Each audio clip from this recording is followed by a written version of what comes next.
Bermula dari jasa simpan pinjam komunitas sekitar 10 tahun lalu, saat ini Baitul Tamwil Hidayatullah BTH semakin meluaskan kiprahnya dalam penyadaran, gerakan pengembangan dan penguatan ekonomi keumatan.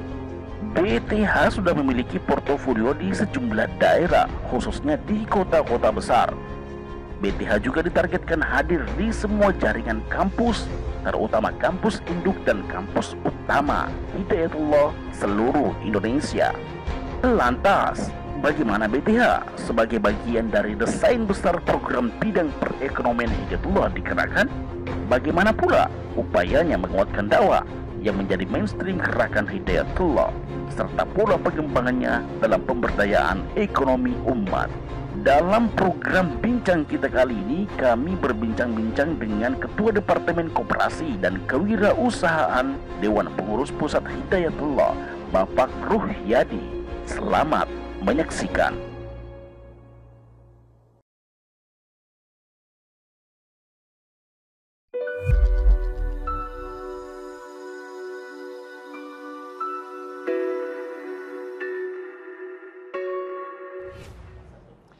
Assalamualaikum warahmatullahi wabarakatuh. Alhamdulillah, salatu wassalamu ala rasulillah, amma ba'du. Jumpa lagi pemirsa dengan kita di acara bincang. Kali ini kita akan membahas ekonomi keumatan. Ini penting karena saat ini di era musibah seperti sekarang, dan di era ekonomi sulit seperti sekarang, kita tahu bahwa banyak usaha-usaha bermodal besar dengan jumlah SDM yang besar justru tumbang. Dengan demikian, maka tumpuan kita saat ini ada kepada ekonomi-ekonomi kecil, usaha-usaha kecil. Inilah yang kita sebut dengan ekonomi keumatan.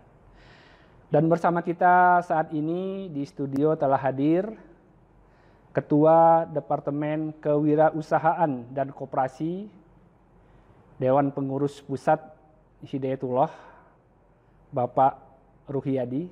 Assalamualaikum Pak Ruhyadi. Waalaikumsalam warahmatullahi wabarakatuh. Beliau ini seperti telah kita sebutkan tadi adalah orang yang diberi amanah untuk menangani masalah ekonomi keumatan. Baik, saudara, kita mulai saja perbincangan kita dengan Pak Ruhyadi. Sehat Pak Ruhyadi? Sehat, alhamdulillah. Alhamdulillah. Seperti tadi saya sebutkan bahwa saat ini ekonomi bangsa kita di tengah musibah sekarang adalah sedang sulit ya. Nah, karena itu kita bertumpu kepada ekonomi keumatan. DPP Hidayatullah sendiri telah membentuk sebuah departemen yang tadi telah saya sebutkan. Ya. Dan saya kira kita perlu tahu mengapa ini penting ya. Mengapa sejauh mana ekonomi keumatan ini penting bagi sebuah organisasi Islam yang memiliki kader yang jumlahnya tentu banyak ya. Baik, Assalamualaikum warahmatullahi wabarakatuh. Assalamualaikum. Alhamdulillah, terima kasih Pak Maladi. Di bincang-bincang hari ini cukup menarik dan penting karena terkait dengan hajat hidup masyarakat kelas bawah ya, masyarakat di bawah, gusrot istilah orang.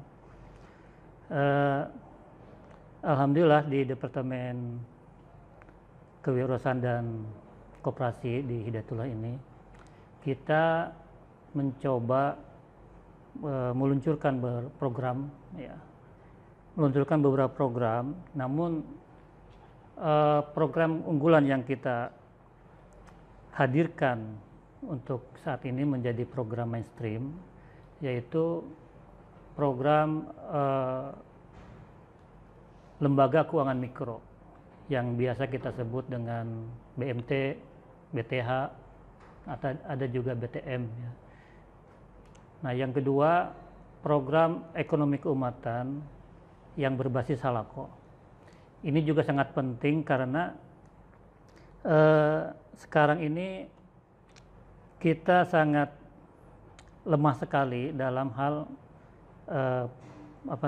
gerakan ekonomi keumatan ini. Ya.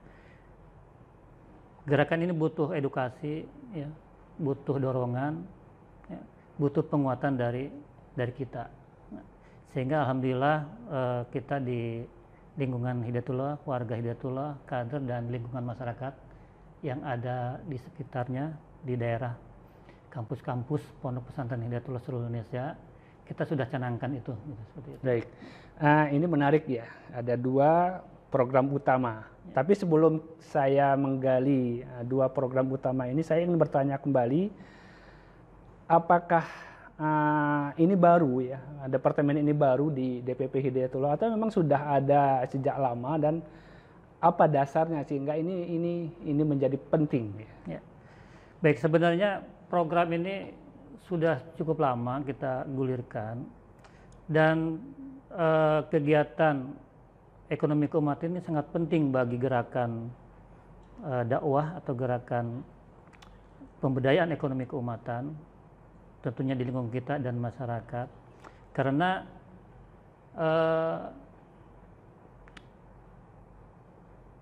kita organisasi akan sangat terbantu ya, diberikan penguatan dengan adanya kegiatan ini. Contoh misalkan BTH ini ya.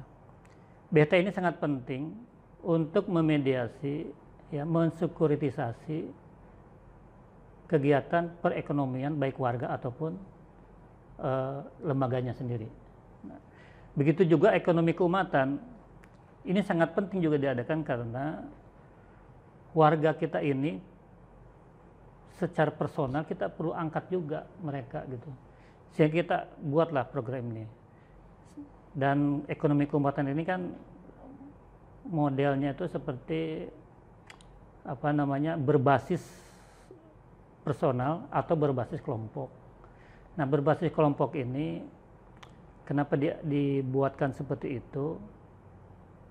Supaya ada semacam apa namanya, kegiatan ekonomi yang berbasis halakot menjadi kuat gitu ya, menjadi kuat. Dengan bergotong royong kita akan kuat. Ya. Asal kita dekat dengan yang maha kuat. Iya. Nah, itulah konteksnya kita. Berarti diharapkan jika kadernya kuat, ya, kemudian jamaahnya kuat, ya, maka organisasinya juga akan kuat, umat juga akan kuat, negara juga akan kuat, begitu kira-kira ya. Dimulai dari awal, diperkuat dulu dari awal sehingga kedepannya semuanya akan kuat. Sehingga saya sering katakan di teman-teman atau di event-event ya, menyampaikan bahwa umat ini harus berdaya dan lembaga juga harus berdaya. Umat berdaya ya lembaga berdaya kan, gitu. Jangan lembaganya aja berdaya, umatnya tidak berdaya juga, sehingga tidak ada apa saling memberikan penguatan di situ. Baik. Tadi disebutkan bahwa salah satu program unggulan itu adalah Baitut Tanwil Hidayatullah atau biasa kita sebut dengan BTH, begitu ya. Ya. Sesungguhnya makhluk jenis apa ini BTH ini? Mungkin bisa dijelaskan. Ya, ini BTH ini lahir mungkin 2 tahun terakhir ini ya. 2 tahun terakhir ini. Penamaannya gitu ya. Ya, ya. Sebenarnya BTH ini semacam apa istilahnya itu, branding saja. Branding kekhasan Hidayatullah ya. Yeah. Kan kita kenal ada namanya BMT, ya kan? BMT itu diinisiasi oleh ICMI dan Pinbuk, ya kan? Terus ada dikenal namanya BTM. BTM itu Baitut Tanwil Muhammadiyah. Nah, berarti punya Muhammadiyah. Nah, sekarang kita Hidayatul punya lagi namanya BTH, Baitut Tanwil Hidayatullah. Oh. Nah, itu sama saja, beda baju saja. Beda baju ya. Beda baju. Kalau kekhasannya sendiri apa itu? BTH ini kekhasan dibanding dengan lembaga-lembaga sejenis yang tadi disebutkan.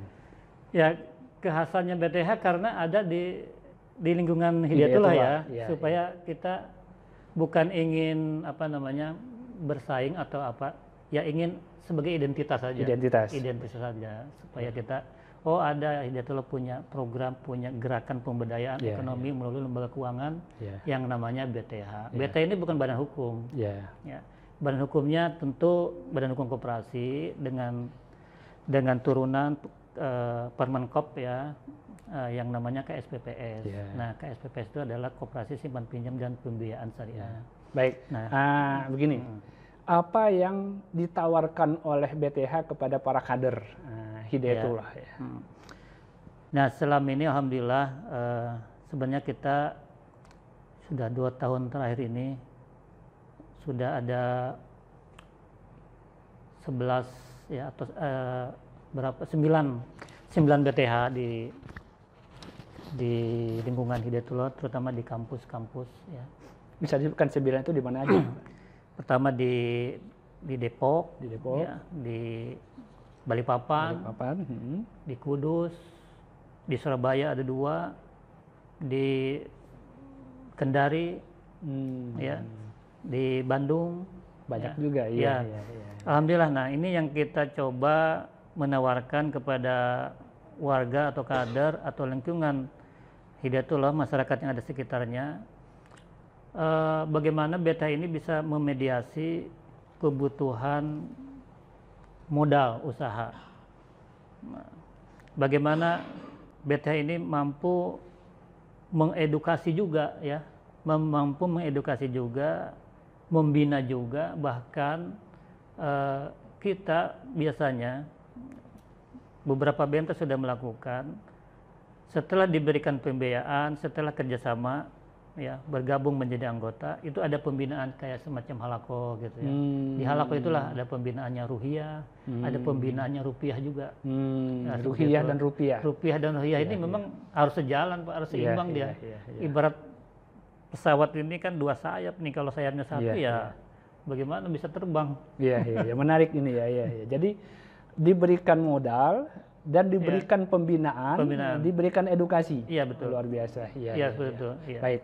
Kalau misalnya seorang kader kepingin mendapatkan modal dari BTH, itu kira-kira persyaratannya seperti apa? Nah, karena kita itu berbasis ekonomi keumatan dan berbasis halaqah rata-rata seperti itu, kita tidak sama dengan lembaga keuangan konvensional ya, tidak sama dengan lembaga keuangan perbankan tentunya, karena ada semacam kearifan lokal ya, kemudahan lokal gitu. Ya, tentu ini tidak juga melanggar kehati-hatian dalam pengelolaan keuangan. Itu ada standarnya gitu, ada SOP-nya seperti itu. Tapi kita bisa memanfaatkan dengan rekomendasi halaqah, rekomendasi pimpinan-pimpinan komunitas. Nah, itu mungkin dikatakan, kata orang biasanya menyebut dengan ada tanggung renteng gitu ya kan. Nah, di kita polanya ada sejenis itu juga. Tapi lebih kepada berbasis dakwah ya. Jadi kita tidak serta-merta kalau ada masalah menggunakan kekerasan tidak begitu. Ya kan, kita ada pembinaannya di situ. Berapa dana yang bisa dipinjam maksimal oleh seorang kader di BTH ini? Kalau itu tentu sudah ada standarisasi masing-masing ya. BTH di seluruh Indonesia ini kan ada berapa tadi? Dia punya kapasitasnya, kemampuannya dalam memberikan pembiayaan.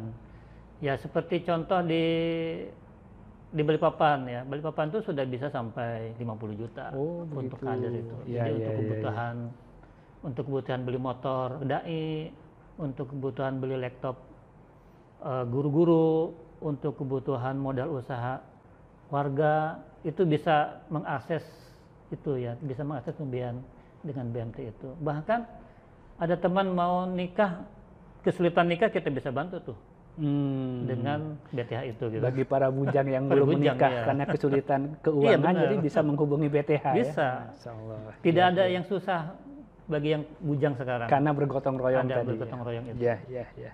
Mungkin ada semacam testimoni yang Pak Ruhyadi tahu begitu ya, bagaimana ada kader yang dari tadinya mungkin tidak berdaya, setelah adanya BTH kemudian dia meminjam lalu berdaya. Ada contoh-contohnya? Ya banyak ya kalau seperti itu ya, karena Balikpapan itu sudah kurang lebih 12 tahun ya dia berdiri. Kudus juga kurang lebih 10 tahun berdiri. Surabaya juga sudah kurang lebih ya 10 tahun juga. Sehingga memang banyak sekali para apa istilahnya kalau bahasa kita itu, kalau bahasa Abang ya nasabah ya gitu ya.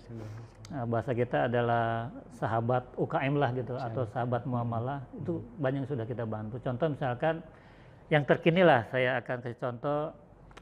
Di Depok ini ada kawan kesulitan biaya untuk menikah. Sementara waktu saat dia pulang kampung, orang tuanya cepat menikah. Sudah mendesak. Sudah mendesak. Waduh, gimana Pak Ustadz? Udah gini, sini aja, lewat BTH saja, nanti kita bantu. Seperti itu. Jadi nah, selain itu bisa selain cepat penghulu gitu. juga BTH. Iya, bisa begitu. Nah, apalagi kalau yang UKM yang kegiatan usaha kecil ya, mikro, sudah alhamdulillah kita sudah. Tapi ada kasus tidak kader yang meminjam kemudian mengalami kesulitan dalam mengembalikan? Itu ada kasus nggak seperti itu? Ya, bagaimanapun baiknya sebuah lembaga keuangan tentu ada saja. Walaupun kita bisa mengeliminir itu, ya kan. Standar-standar keuangan tetap kita apa istilahnya itu prudent gitu ya, kehati-hatian tetap dilakukan. Tapi memang ada saja, karena di perjalanan itu pada saat analisis pertama ya bagus, bisa seperti itu. Tapi dalam tengah perjalanan dia mengalami sesuatu yang kerumitan dalam pemenuhan kebutuhan uang, dana, sehingga tidak mampu mengembalikan pada kita. Tapi kita biasanya ada klasifikasinya. Ya. Ada orang itu tidak bayar karena memang tidak mau bayar, nakal. Ya. Ada orang itu tidak bayar tapi ditunda. Ya kan? Ada orang itu memang tidak bisa bayar karena bangkrut. Nah, itu kita ada edukasinya, seperti diperpanjang waktunya lagi, ya kan? Jadi perlakuan yang berbeda pada mereka. Ya kan? Diperpanjang waktunya lagi. Ya udah, kalau nggak bisa, misalkan sebulan 200.000, sekarang kan katanya menurun, misalkan pendapatannya ya udah, misalkan 50.000 per bulan. Itu bisa dibuat begitu, gitu ya. Tapi kalau memang jatuh banget, ya kita punya program kerjasama pemberdayaan ekonomi berbasis duafa, sumber dananya sosial. Nah, kita juga menghimpun dana sosial seperti itu. Kerjasama dengan BMH tentunya, karena ini kan legal ya, izinnya ini kan berbeda.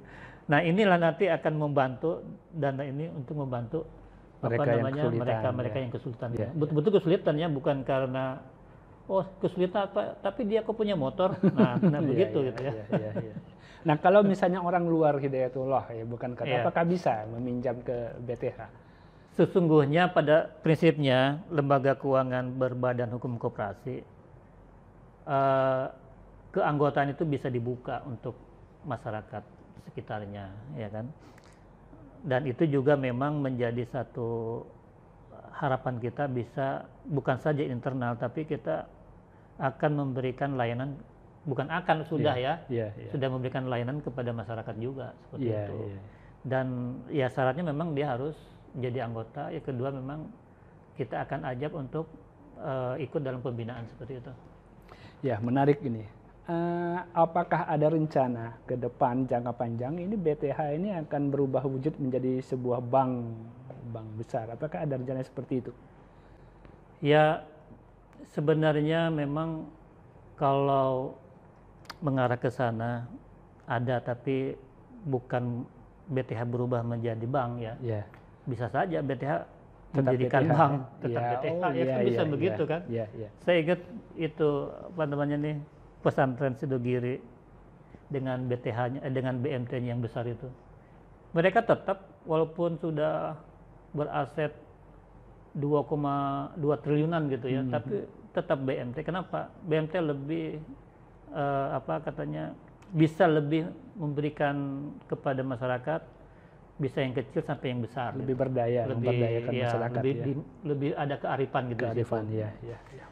Bank juga sangat penting karena kita akan mendorong menumbuh kembangkan pebisnis yang besar seperti itu. Tentu itu sangat menjadi harapan kita nantinya ke depannya. Tapi kita perkuat dulu deh, ya kan? Basis umatnya harus diperkuat dulu, ya, betul. Karena tadi saya di awal tadi kan saya sampaikan, dengan bergotong royong dulu di bawah ini kan kita akan kuat kan? Ya, betul. Kita bukan istilahnya tuh, kita tidak mewarisi dari orang kaya gitu. Ya, kita dari bawah. Mulai dari bawah. Dari bawah gitu ya. Iya, alhamdulillah. Kita sudah membahas tentang program pertama ya, Baitul Tanwil, Hidayatullah. Ada program kedua, ekonomi berbasis halakoh. Nah, apa juga ini? Ya, ekonomi berbasis halakoh ini adalah ekonomi di mana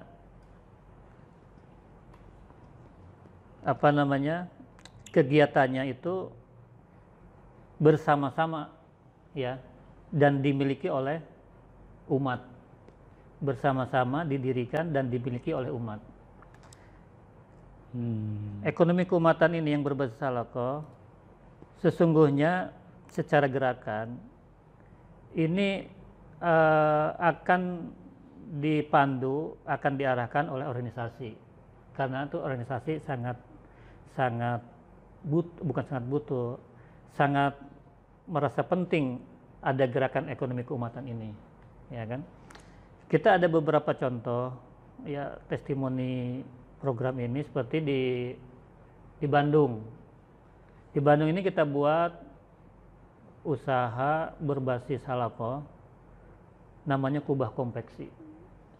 Kubah Konveksi ini kurang lebih 18 warga, 18 kader tuh berkumpul di situ. Untuk bersama-sama mengusung ya konsorsium, ya kan, menyertakan modalnya. Modal bersama. Modal bersama. Iya. Itulah maksudnya berbasis halakoh. Jadi gotong royong kita akan kuat. Ya, yang penting dalam perjalanannya kegiatan usaha ini harus melakukan internalisasi ruhiyahnya itu. Terus dibina oleh kita. Nah, sehingga ini akan menjadi penguat, penguat untuk program-program organisasi dakwah, program-program organisasi pendidikan dan gerakan organisasi yang memang mengarah kepada implementasi visi misi kita ambil bagian di situ gitu. Sudah ada berapa halakoh di Hidayatullah yang mengambil program ini? Ya, kita memang belum banyak, tapi secara personal ya sebaran UKM ini sudah banyak di Hidayatullah. Oh, begitu. Di daerah-daerahnya. Cuma memang kita pembinaannya belum maksimal, tapi alhamdulillah sudah tersebar di masing-masing daerah itu. Teman-teman sudah ada itu tumbuh bibit-bibit dan sudah yang jalan. Nah, untuk yang program berbasis halakoh ini memang kita baru gulirkan 1 tahun 2 tahun terakhir ini. Dan memang di Hidayatullah ini yang selama ini di lingkungan kita masih terkendala dari sisi pemahaman mungkin ya, dari sisi kompetensi SDM-nya, terus dari sisi kultur dan kecenderungan bahwa usaha ini masih belum dianggap penting gitu. Nah, makanya ini kita akan dorong, coba kita akan masuk di sini, dan saya sangat penting adanya testimoni-testimoni ini, seperti di Bandung, di Bekasi, itu sudah ada testimoni ini, sehingga ini bisa direplikasi ke daerah lain. Karena konsepnya sudah ada, sistemnya sudah ada. Nanti daerah-daerah itu akan menyesuaikan usaha apa yang cocok di daerah itu tersebut. Kita tidak paksakan harus sama, tidak. Karena daerah itu punya kelebihan masing-masing. Seperti Bandung, kenapa Bandung pilih konveksi? Karena Bandung bahan baku dan lingkungan, ya kan, dan konveksi di sana memang menjadi ikon gitu. Orang dari daerah-daerah mana saja di Indonesia ini ikon konveksi pakaian itu Jawa Barat, Bandung, kan seperti itu. Nah, ini di Bekasi alhamdulillah walaupun kecil kita tumbuhkan ada namanya bakso santri. Ya, bakso santri ini kita ada 13 kader ya. Itu iuran tuh. Modalnya tidak banyak, kurang lebih 70-an juta saja tuh. 70-an juta itu 13 orang tuh. Dan saya setiap muncul di sana, setiap melakukan pendampingan ya kan kepada mereka, ya saya juga ikut saham di situ. Ini pembelajaran juga gitu. Nah, kita ya mudah-mudahan ini bisa lebih dikuatkan lagi ke depannya, dan saya punya harapan besar di sini karena sudah ketemu kliknya nih gitu. Apakah ada semacam regulasi khusus, misalnya ada sebuah halakoh misalnya sudah berunding, sudah bermusyawarah, mereka lalu mau bersepakat gitu ya untuk membuat sebuah usaha sendiri. Kemana lagi nih mereka ini? Semacam apa regulasinya? Ya memang di Departemen Kewirausahaan Koperasi ini itu kita coba membuat regulasinya yang bisa diakses dan menjadi bingkainya teman-teman dalam mendirikan atau membentuk kegiatan usaha berbasis halakoh ini. Ya, kita untuk menumbuhkan itu bisa diinisiasi oleh lembaganya, bisa diinisiasi oleh personal kader. Nah, bisa seperti itu. Kenapa lembaga sangat harus menginisiasi juga? Karena ini adalah bagian program organisasi untuk menumbuhkan pemberdayaan di situ. Sehingga ini harus ada hubungannya nih. Kegiatan ini harus ada hubungannya. Pertama, hubungan secara gerakan. Kenapa kita membuat usaha-usaha seperti ini, dan ada bakso dan ada kubah dan ada yang lainnya misalkan. Itu juga akan menjadi media dakwah juga di situ, ya kan? Coba kita tampilkan bagaimana seorang santri berusaha. Coba kita tampilkan seorang Islam bagaimana menampilkan akhlak melayani orang, dan terus seperti itu. Kedua juga itu akan menjadi media untuk tempat pembinaan, juga bisa menjadi media tempat masuknya kader tuh lewat situ. Kita bina lagi kan, jadi kader lagi tuh. Kita buat lagi nanti kan gitu.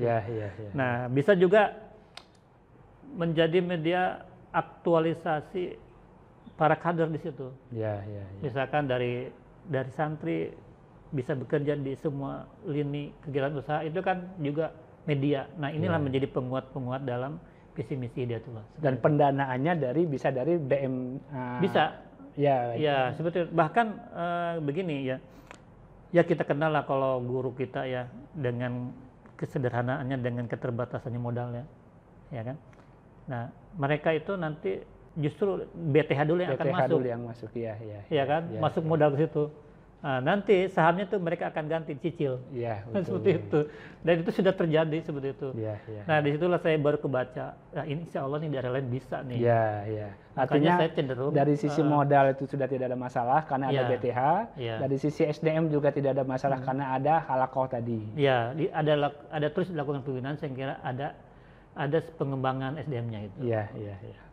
Baik, jadi kalau kita ambil kesimpulannya bahwa program ini semacam sebuah keinginan bahwa semua kader-kader Hidayatullah harus diupayakan bisa berbisnis, walaupun itu kecil-kecilan, bisa berdaya. Betul. Bisa berdaya, sehingga nanti pada akhirnya kader-kader Hidayatullah itu bukan harus sudah menjadi orang-orang yang tangan di atas. Betul. Yang harus menjadi orang-orang yang pemberi. Pemberdaya, kira-kira begitu ya? Iya, betul. Baik, mungkin ada closing statement dari Pak Yadi sebelum acara ini kita tutup. Ya, baik. Alhamdulillah kita memang berharap dari program yang kita luncurkan ini bisa berkembang dan bisa tumbuh di semua kampus Hidayatullah, dan harapannya bisa terberdayakan warga, ya kan, santri, dan juga bisa menjadi mediasi keuangan kelembagaan maupun perorangan. Yang berikutnya juga bisa memberikan pelayanan juga, ya, pemberdayaan kepada jamaah dan sekitar pondok, sekitar pesantren, ya. Yang berikutnya kita berharap memang ini juga menjadi satu kontribusi yang sangat penting untuk penguatan kepada gerakan atau ya gerakan dakwah Hidayatullah di masyarakat, sehingga bukan kita sangat punya keinginan seperti itu, dan ini akan menjadi satu modal bagi kita, dan kita berharap kepada Allah Subhanahu wa taala bisa berjalan, ya, tumbuh, dan sehingga menjadi banyak manfaat dirasakan oleh masyarakat, seperti itu. Kata kuncinya adalah umat berdaya, Islam berjaya. Ya, kira-kira boleh begitu.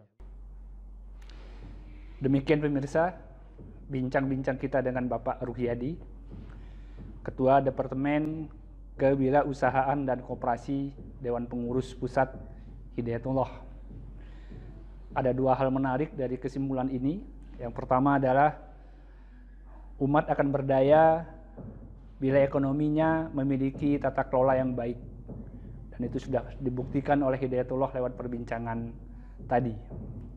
Dan yang kedua, bahwa ekonomi umat akan maju bila ada kebersamaan, ada gotong royong, ada empati di dalamnya, baik lewat kelompok-kelompok kecil berupa halakoh maupun kelompok besar berupa sebuah jamaah. Baik pemirsa, kita akhiri bincang kita. Tetap semangat dan tetap bersyukur. Billahi taufik wal hidayah. Assalamualaikum warahmatullahi wabarakatuh.